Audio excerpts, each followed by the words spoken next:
अरे टूटा हो दिल तो दुख होता है, करके मोहब्बत किसी से ये दिल रोता है। दर्द का एहसास तो तब होता है जब किसी के दिल में मोहब्बत हो और उसके दिल में कोई और रहता है। 6 रामपुर जागो किया क्या छोड़ी किया क्या छोड़ी तेरे दिल हम दिल के अपना बना के आंसू देखा के, अपना बना के आंसू देखा के कर दिल ही जीने मुश्किल के। किया क्या छोड़ी किया क्या छोड़ी तेरे दिल हम दिल के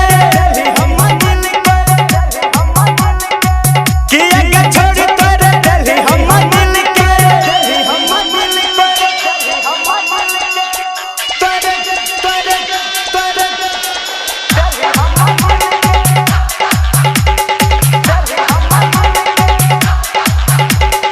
6 रामपुर जागो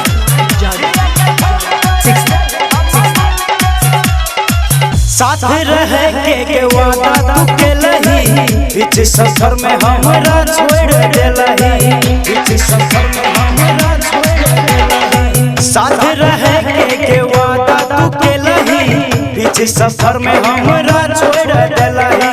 कौन कमी छले हमारा प्यार में, कहीं बदनाम किया बीच बाजार में।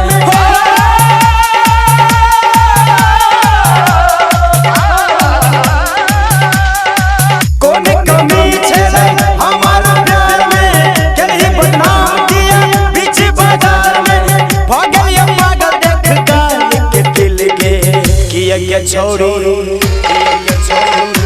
किया क्या छोड़ी तेरे दिल हम दिल के किया क्या छोड़ी तेरे दिल हम दिल के। अभी चाहते हैं तो लाल बटन दबाकर चैनल को सब्सक्राइब करें। 6 रामपुर जागो हो दिल के हमर समझ लिखलो ना, तू ही छी जानू के तू ही छी सोना। हो दिल के हमर समझ लिखलो ना, तू ही छी जानू के तू ही छी सोना। पहली नजर में गोरी तोरा से प्यार भेलै, हमर दिल के संगे गोरी खिलवाड़ भेलै।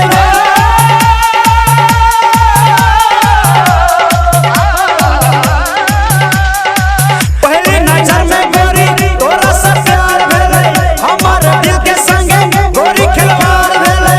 आँख के आंसू लागे झरना के छिल के किया क्या छोड़ी किया क्या छोड़ी